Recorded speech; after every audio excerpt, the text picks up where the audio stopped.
बिस्मिल्लाहिर्रहमानिर्रहीम। नाज़रीन अस्सलाम वालेकुम, मैं हूँ इमरान वसीम। नाज़रीन, बानी तहरीक इंसाफ इमरान खान खेलने को चांद मांग रहे हैं। साबिक़ वज़ीर आज़म इमरान खान का आर्मी चीफ़ को ख़त। ये चांद मांगने का मामला क्या है और ये जो ख़त है इमरान खान साहब का आर्मी चीफ़ को, ये ख़त किसने लिखा है, कैसे लिखा है? एक तो इस बड़ी ख़बर की जो डिटेल्स हैं वो आपकी खिदमत में पेश करेंगे। दूसरा, जजेस की बरतरफ़ी का नया रेफरेंस, कौन से जजेस हैं, उनके ख़िलाफ़ क्या रेफरेंस है, किसने दायर किया है, क्या इल्ज़ामात हैं, ये डिटेल भी आप नाज़रीन के साथ अभी कुछ देर में आपके साथ हम शेयर करेंगे। और कुछ दीगर ख़बरें भी हैं। खान साहब की लीगल टीम भी एक नया प्लान बना के बैठी है, नई हिकमत अमली है पीटीआई की लीगल टीम की कि खान साहब को आगे मुकदमात में कैसे लेके चलना है। ज़मानतें तो मिल चुकी हैं, लेकिन आगे कन्विक्शन से कैसे बचना है। तो ये कुछ अहम ख़बरें हैं जिनकी डिटेल इस प्रोग्राम में आपके साथ हम शेयर करने जा रहे हैं।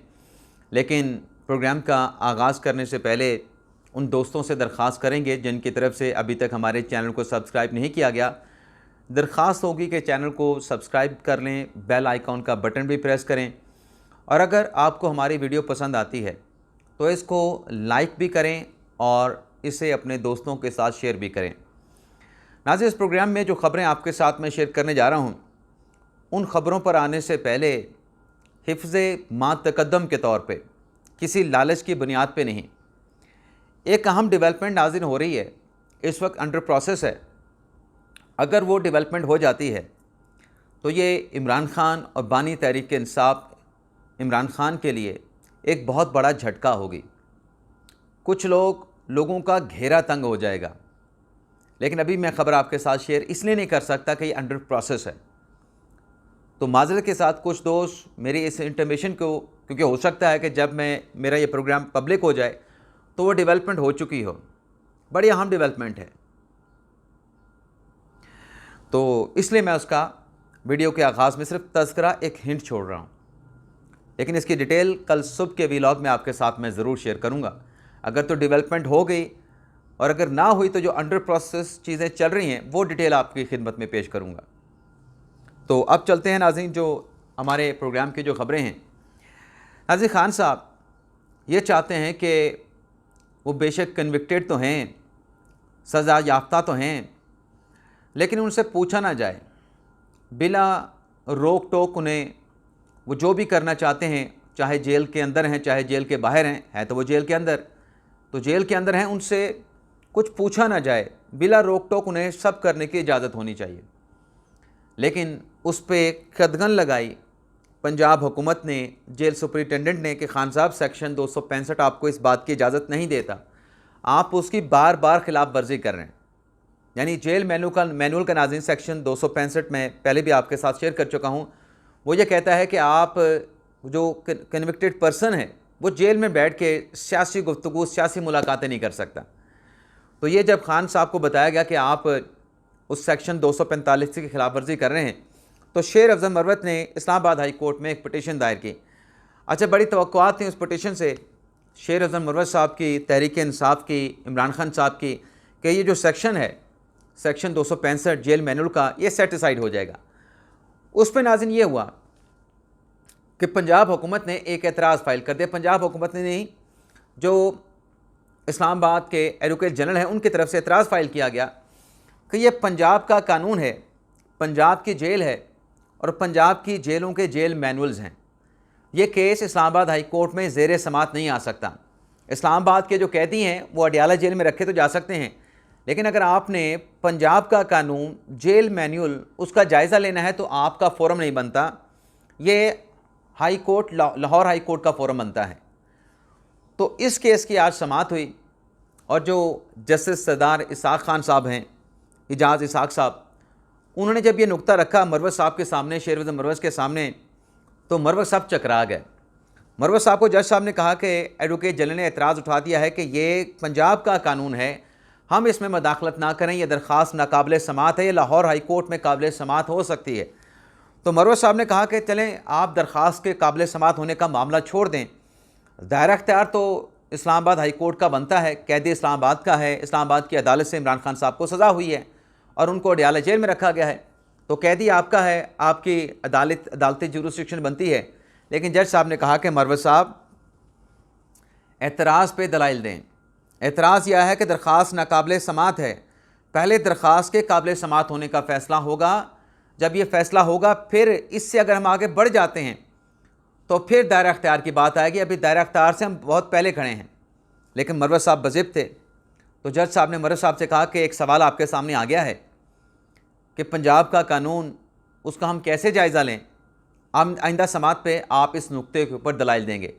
तो ये जो खान साहब चाहते हैं कि वो जेल में जब तक हैं वो सियासी अपनी जमात को, अपनी सियासी सरगर्मियों को, अपने सियासी फ़ैसले जेल में बैठ के पार्टी लीडरान के साथ बिला रोक टोक, बिला किसी तफरीक के कर सकें, उस पर आज कोई फ़ैसला नहीं हो सका। और जो समात है वो अगले जुमे तक जो है वो वकला से दलाइल तलब करते हुए इस्लामाबाद हाई कोर्ट ने मुलतवी कर दी है। इसके अलावा नाज़रीन दूसरी जानिब एक और अहम डेवलपमेंट हुई है, यानी खान साहब जैसे मैंने आगाज़ में कहा कि बिला रोक टोक चाहते हैं कि उन्हें तमाम एक्टिविटीज़ करने दी जाएँ, चाहे वो सियासी हैं गैर सियासी हैं। दूसरी जानिब नाज़रीन खान साहब को जो जेल में सहूलियात मैसर हैं उसके बरक्स एक अहम डेवलपमेंट हुई है। एक लेटर लिखा गया है डिप्टी सेक्रेटरी जेल खाना जात की तरफ से एडवोकेट जनरल पंजाब को। ये नाज़रीन तमाम सूबों के अलग अलग एडवोकेट जनरल्स होते हैं, जैसे इस्लामाबाद का है, पंजाब का है, बाकी सूबों का भी है। तो डिप्टी सेक्रेटरी जेल खाना जात ने एडवोकेट जनरल इस्लाम अपना पंजाब को ख़त लिखा है कि दीगर जो पंजाब की जेलें हैं उनके कैदियों की जानिब से, दीगर जेलों के कैदियों की जानिब से ये मुतालबा किया गया है कि जो अडयाला जेल में बानी तहरीक इंसाफ इमरान खान को सहूलियात दी जा रही हैं उसी तरह की सहूलियात उनको भी फराहम की जाएँ। और उस लेटर में सेक्रेटरी जेल खाना जात ने एडवोकेट जनरल इस्लामाबाद को लिखा है कि आप इसमें हमारी मुआवनत करें, क्योंकि जो दीगर जेलों के कैदियों का कहना है कि ये गैर मामूली सहूलियात जो एक सियासी जमात के लीडर को मिल रही है, बानी रहनुमा को मिल रही हैं, वो हमें क्यों नहीं मिल सकती। तो इसमें अब जो सवाल सामने आया है कि जो जेल रूल्स हैं 1978 के, उनकी खिलाफ वर्जी हो रही है, तो ये खिलाफ वर्जी ना हो या फिर तमाम कैदियों को जो है वो सहूलियत फराम की जाए। तो इस पर एडवोकेट जनरल पंजाब की कानूनी राय क्या है वो मांगी गई है। तो देखते हैं इस सिलसिले में क्या डेवलपमेंट होती है। इसके अलावा नाज़रीन जेल का जिक्र हुआ तो हमने प्रीवियस व्लॉग में ये डिस्कस किया था कि इमरान खान साहब का जो 190 मिलियन पाउंड का जो केस है वो आज जुमे के रोज़ अडयाला जेल में ज़ेर समात आएगा और ये मुकदमा ज़ेर समात आया। लेकिन आज के समात में नाज़रीन कुछ अहम डेवलपमेंट्स हुई हैं, कुछ रूटीन से हट के डेवलपमेंट्स हुई हैं, हैपनिंग्स हुई हैं, यानी हैरान कर देने वाली।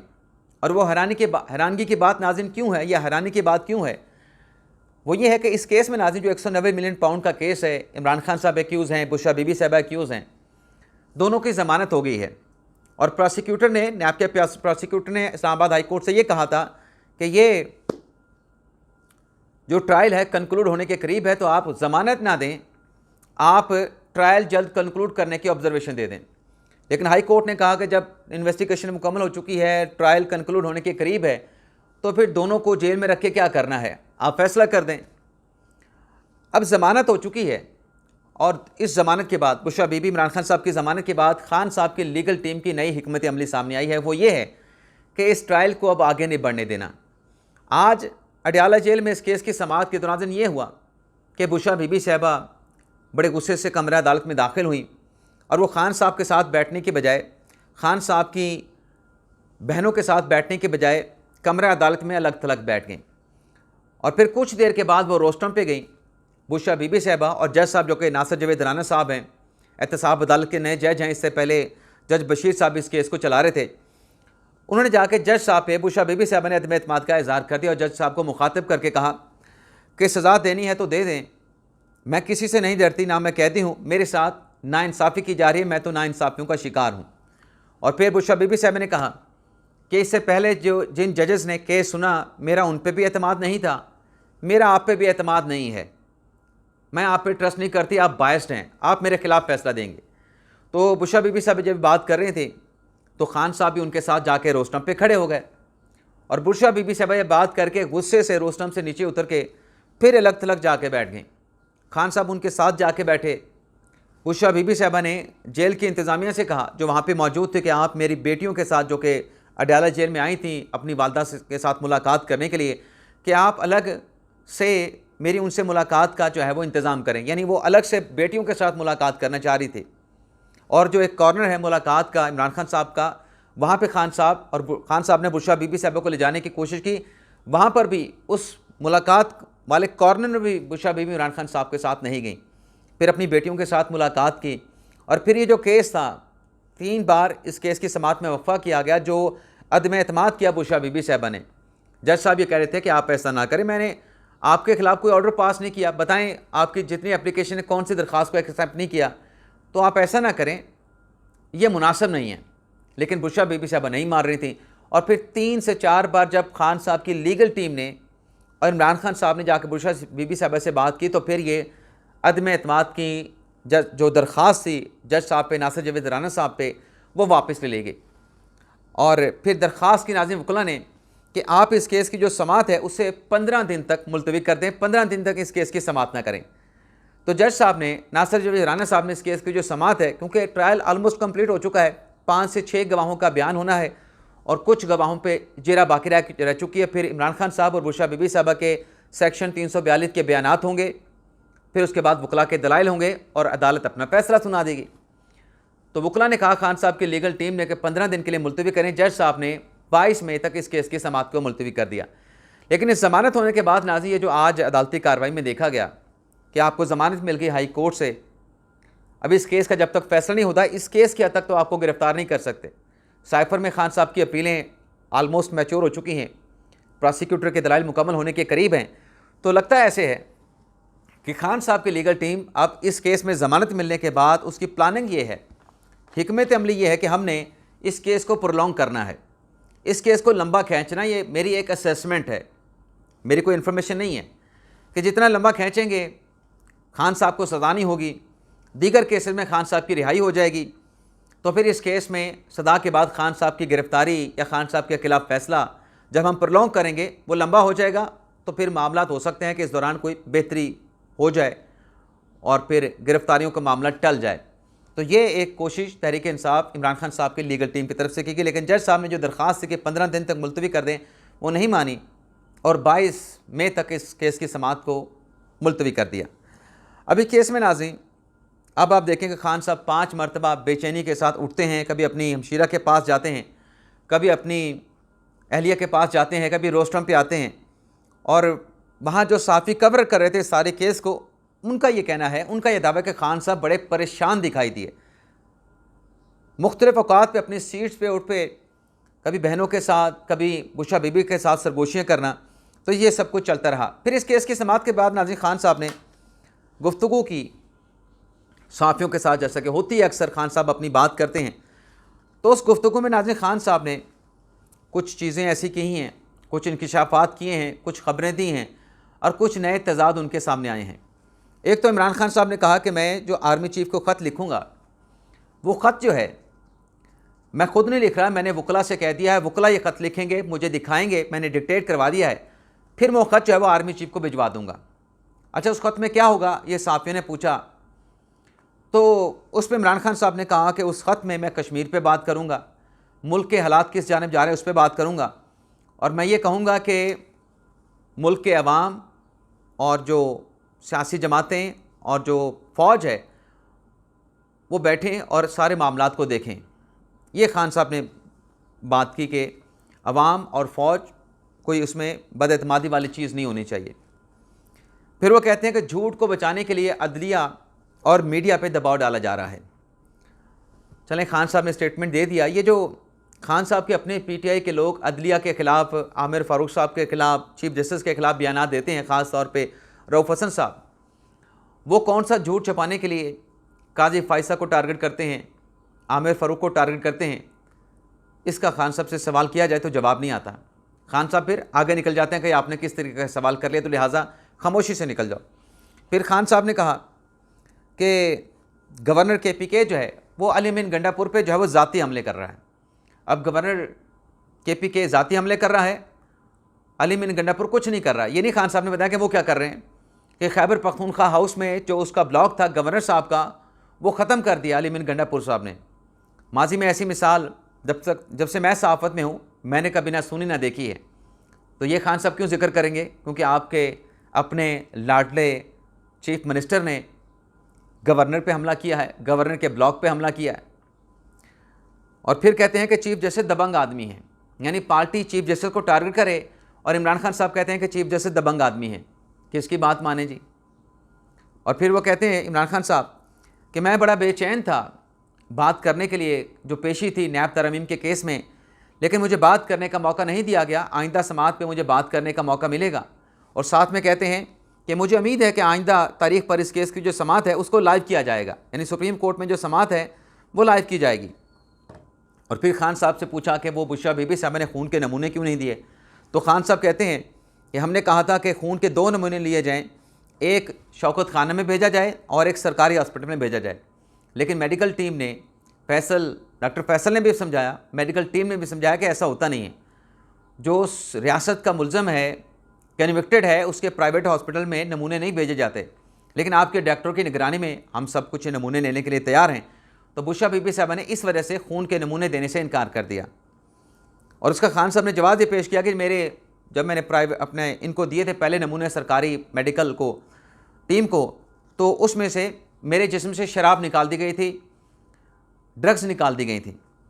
और फिर इमरान खान साहब ने कहा कि जो जज हैं अबुल असनाद जुल्करनैन साहब जिन्होंने साइफर केस में उन्हें सज़ा दी, और जो जज कुदरतुल्लाह साहब है जिन्होंने इद्दत निकाह केस में उनको सज़ा दी, खान साहब ने कहा कि इन दोनों जजों की बरतरफी के लिए, क्योंकि इन्होंने मिसकंडक्ट किया है, जजेस का जो कोड ऑफ कंडक्ट होता है उसकी खिलाफ वर्जी की है, तो मैंने अपनी पार्टी से कह दिया है, लीगल माइंड से कह दिया कि आप इन दोनों जजेस के खिलाफ जो है बरतरफी का रेफरेंस दायर करें। अब खान साहब जजेस के खिलाफ, वो पहले काजी फायसा के खिलाफ रेफरेंस डाला था ना, उस पर माफ़ी मांगी थी, अब इन 2 जजेस के खिलाफ रेफरेंस दायर करना चाहते हैं। तो ये एक और हिकमत अमली भी हो सकती है। लेकिन आज ये जो अदलिया को टारगेट किया जा रहा है, और आज फैसल वाडा साहब को नोटिस हुआ है और मुस्तफ़ा कमाल को नोटिस हुआ है, तो आज ख्वाजा आसिफ साहब ने एक ट्वीट किया है। ये भी मैं कहता हूँ कि एक नमक कट्टा अब ख्वाजा आसिफ साहब खोल रहे हैं और बात वो लॉजिकल कर रहे हैं। वो कह रहे हैं सिलेक्टिव जस्टिस इज़ इनजस्टिस। बिल्कुल ऐसे ही होता है, अगर सिलेक्टिव हो तो इनजस्टिस होगा। मुनसफ़ का मिजाज, शख्सियात की पसंद और नापसंद, वक्त, मौसम, ये सब इंसाफ के असूल पर असरअंदाज नहीं होने चाहिए, वरना इंसाफ नहीं होगा। यानी मुनसफ़ का मिजाज क्या है, उसे कोई शख्सियत पसंद है, नापसंद है, वक्त क्या चल रहा है, मौसम कैसा चल रहा है, ये सब इंसाफ के असूल पर असरअंदाज नहीं होने चाहिए, और अगर ये हो तो फिर इंसाफ नहीं होगा। वो ये कहते हैं कि बददियानती हो गई कि बददियानती हो गई, इंसाफ का कत्ल कहलाएगा। ख्वाजा आसिफ साहब ये कहते हैं कि नवाज शरीफ और इसके ख़ानदान और सियासी रुफ़का के साथ इमरान खान और उनकी सरप्रस्त अदलिया और इस्टेब्लिशमेंट ने जो कुछ किया वो हमारी तारीख़ का शर्मनाक स्याह बाब है। ये जो पनामा के बाद नवाज शरीफ और नून लीग के साथ जो कुछ हुआ 2018 की हुकूमत के बाद भी, उसका जिक्र कर रहे हैं। फिर वो कहते हैं कि अब जब मकाफात अमल की गिरफ्त में आए हैं तो नवाज शरीफ पे पाबंदी याद आई। आज बानी पीटीआई के सुप्रीम कोर्ट में वीडियो हाज़िरी देखी तो याद आया कि नवाज शरीफ के मकरूज़ तो हमारे मौजूद अदलिया भी है। क्यों मकरूज़ है? वो शायद अदलिया बहाली वाली वो बात कर रहे हैं।